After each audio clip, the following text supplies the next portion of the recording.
Hi, everyone. Hi. My name is Lizzie Fahey, and I'm a second-year Master of Divinity student at the Jesuit School of Theology in Berkeley.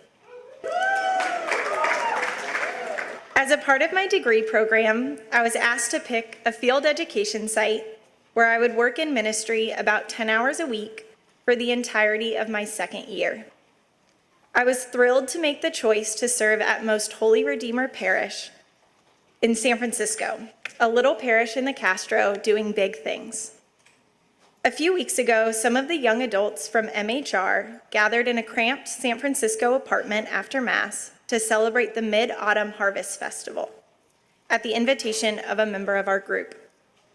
I sat on the floor and chatted with a young man who was new to our group.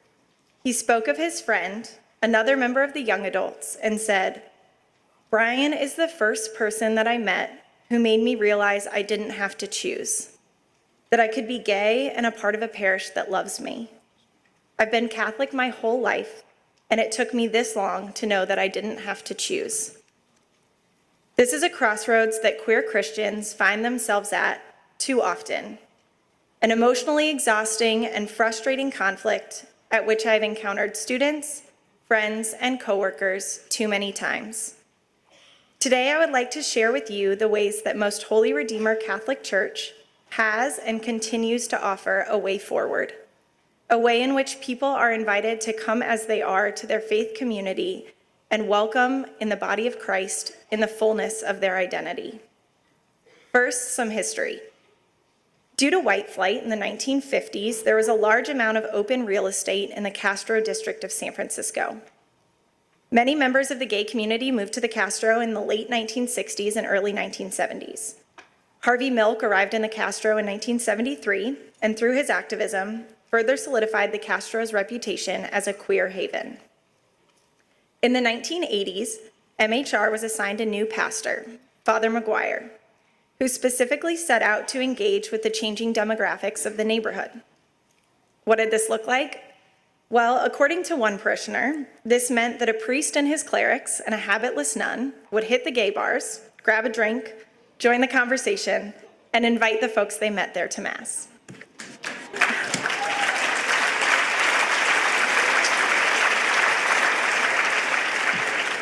And people started showing up. When the AIDS epidemic hit the Castro in the 1980s, Most Holy Redeemer responded.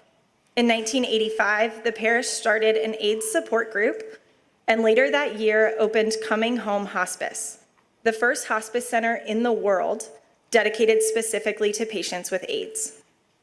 To this day, the AIDS support group at MHR continues, and the group and its mission has grown and changed over the years as the needs of those affected by HIV/AIDS have changed. In 2015, the National Catholic Reporter estimated that members of the LGBTQ+ community make up 80% of Most Holy Redeemer Parish.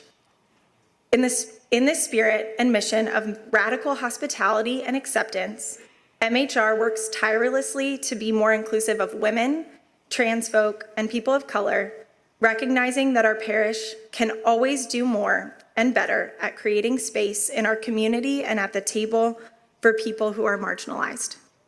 Today, when I walk into Mass on Sundays, I see this displayed in our marvelously diverse and vibrant parish.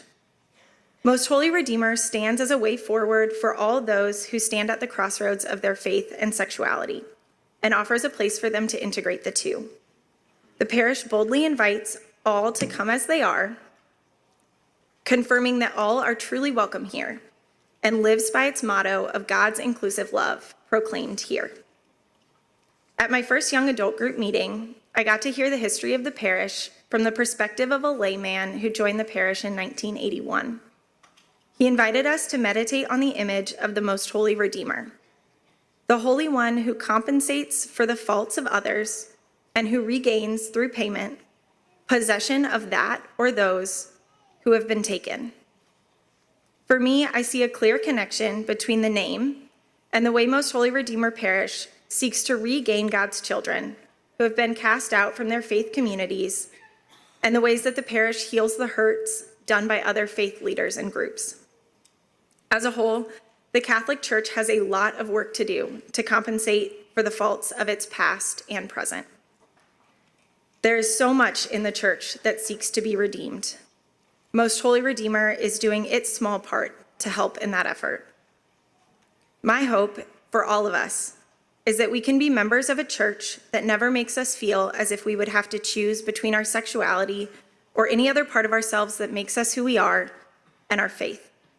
My hope is that we can be a church that means it when we say that all are welcome here. A church...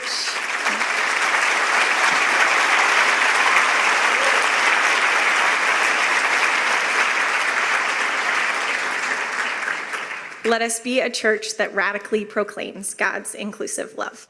Thank you.